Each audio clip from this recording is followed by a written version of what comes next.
بسم اللہ الرحمن الرحیم۔ السلام علیکم ناظرین، آج کی ویڈیو میں ہم آپ کو ایک عورت نما مرد کی حقیقت بیان کریں گے۔ ناظرین، نسو ایک عورت نما آدمی تھا، باریک آواز، بغیر داڑھی اور نازک انداز مرد۔ وہ اپنی ظاہری شکل و صورت سے فائدہ اٹھاتے ہوئے زنانہ حمام میں عورتوں کا مساج کرتا تھا اور میل اتارتا تھا۔ کوئی بھی اس کی حقیقت نہیں جانتا تھا۔ اسے سبھی عورت سمجھتے تھے۔ یہ طریقہ اس کے لیے ذریعہ معاش بھی تھا اور عورتوں کے جسم سے لذت بھی حاصل کرتا تھا۔ کئی بار ضمیر کی ملامت کرنے پر اس نے اس کام سے توبہ کر لی، لیکن ہمیشہ توبہ توڑ دیتا تھا۔ ایک دن بادشاہ کی بیٹی حمام گئی۔ حمام اور مساج کرنے کے بعد پتہ چلا کہ اس کا گرا بہا موتی کھو گیا ہے۔ بادشاہ کی بیٹی نے حکم دیا کہ سب کی تلاشی لی جائے۔ سب کی تلاشی لی گئی، ہیرا نہیں ملا۔ نسو رسوائی کے ڈر سے ایک جگہ چھپ گیا۔ جب اس نے دیکھا کہ شہزادی کی کنیزیں اسے ڈھونڈ رہی ہیں تو سچے دل سے خدا کو پکارا اور خدا کی بارگاہ میں دل سے توبہ کی اور وعدہ کیا کہ آئندہ کبھی بھی یہ کام نہیں کروں گا، میری لاج رکھ لے مولا۔ دعا مانگ ہی رہا تھا کہ اچانک باہر سے آواز سنائی دی کہ نسو کو چھوڑ دو، ہیرا مل گیا ہے۔ نسو نم آنکھوں سے شہزادی سے رخصت لے کر گھر آ گیا۔ نسو نے قدرت کا کرشمہ یہ دیکھ لیا تھا اور ہمیشہ ہمیشہ کے لیے اس کام سے توبہ کر لی۔ کئی دنوں سے حمام نہ جانے پر ایک دن شہزادی نے بلاوا بھیجا کہ حمام آ کر میری مساج کرے، لیکن نسو نے بہانہ بنایا کہ میرے ہاتھ میں درد ہے، میں مساج نہیں کر سکتا ہوں۔ نسو نے دیکھا کہ اس شہر میں رہنا اس کے لیے مناسب نہیں ہے۔ سبھی عورتیں اس کو چاہتی ہیں اور اس کے ہاتھ سے مساج لینا پسند کرتی ہیں۔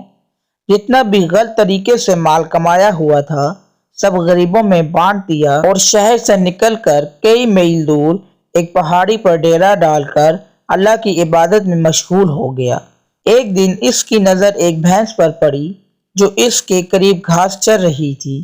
اس نے سوچا کہ یہ کسی چرواہے سے بھاگ کر یہاں آ گئی ہے، جب تک اس کا مالک نہ آ جائے تب تک میں اس کی دیکھ بھال کر لیتا ہوں، لہٰذا اس کی دیکھ بھال کرنے لگا۔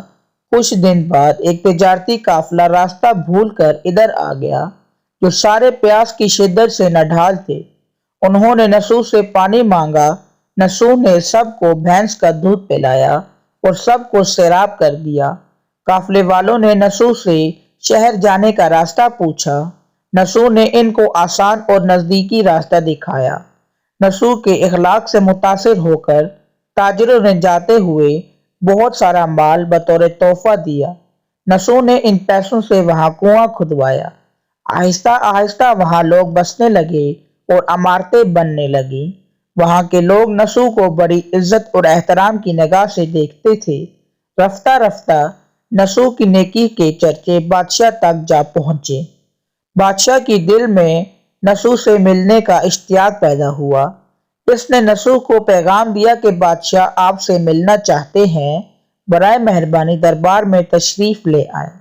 جب نسو کو بادشاہ کا پیغام ملا اس نے ملنے سے انکار کر دیا اور معذرت چاہی کہ مجھے بہت سارے کام ہیں، میں نہیں آ سکتا۔ بادشاہ کو بہت تعجب ہوا، مگر اس بے نیازی کو دیکھ کر ملنے کی طلب اور بڑھ گئی۔ بادشاہ نے کہا کہ اگر نسو نہیں آ سکتے تو ہم خود اس کے پاس جائیں گے۔ جب بادشاہ نسو کے علاقے میں داخل ہوا، خدا کی طرف سے ملک الموت کو حکم ہوا کہ بادشاہ کی روح قبض کر لے۔ چونکہ بادشاہ بطور عقیدت مند نسو کو ملنے آ رہا تھا اور رعایا بھی نسو کی خوبیوں سے گرویدہ تھی، اس لیے نسو کو بادشاہ کے تخت پر بٹھا دیا گیا۔ نسو نے اپنے ملک میں عدل اور انصاف کا نظام قائم کیا۔ وہی شہزادی جسے عورت کا بھیس بدل کر ہاتھ لگاتے ہوئے بھی ڈرتا تھا، اس شہزادی نے نسو سے شادی کر لی۔ ایک دن نسو دربار میں بیٹھا لوگوں کی داد رسی کر رہا تھا۔ ایک شخص ظاہر ہوا اور کہنے لگا کہ کچھ سال پہلے میری بھینس گم ہو گئی تھی، بہت ڈھونڈا مگر نہیں ملی، برائے مہربانی میری مدد فرمائیں۔ نسو نے کہا کہ تمہاری بھینس میرے پاس ہے، آج جو کچھ بھی میرے پاس ہے وہ تمہاری بحث کی وجہ سے ہے۔ نسو نے حکم دیا کہ اس کے سارے مال اور دولت کا آدھا حصہ بحث کے مالک کو دیا جائے۔ وہ شخص خدا کے حکم سے کہنے لگا، اے نسو جان لو، نہ میں انسان ہوں اور نہ ہی وہ جانور بھینس ہے، بلکہ ہم دو فرشتے ہیں، تمہارے امتحان کے لیے آئے تھے۔ یہ سارا مال اور دولت تمہارے سچے دل سے توبہ کرنے کا نتیجہ ہے۔ یہ سب کچھ تمہیں مبارک ہو۔ اور وہ دونوں فرشتے نظروں سے غائب ہو گئے۔ اس وجہ سے سچے دل سے توبہ کرنے کو توبہ نصوح کہتے ہیں۔ تاریخ کی کتب میں نصوح کو بنی اسرائیل کے ایک بڑے عابد کی حیثیت سے لکھا گیا ہے۔ نصوح رزق کمانے کے لیے اللہ کا ناپسندیدہ کام کرتا تھا۔ جب وہ کام اللہ کے خوف کی وجہ سے چھوڑا تو اللہ نے رزق کے اسباب پیدا کیے اور بادشاہت تک عطا کر دی۔ حرام طریقے سے لذت حاصل کرنا چھوڑا تو اللہ نے نکاح میں شہزادی دے دی۔ اللہ تعالیٰ سب کو توبہ کرنے اور تا دم مرگ اس توبہ پر قائم رہنے کی توفیق عطا فرمائے۔ آمین ثم آمین۔ امید کرتا ہوں کہ آپ کو ہماری آج کی ویڈیو پسند آئے گی۔ پسند آنے کی صورت میں اپنی رائے کا اظہار ہمیں کمنٹ سیکشن میں کریں اور ہمارے چینل زریعہ انفارمیٹو چینل کو سبسکرائب کریں۔ ملتے ہیں ایک اگلی ویڈیو کے ساتھ، تب تک کے لیے اللہ حامی و ناصر۔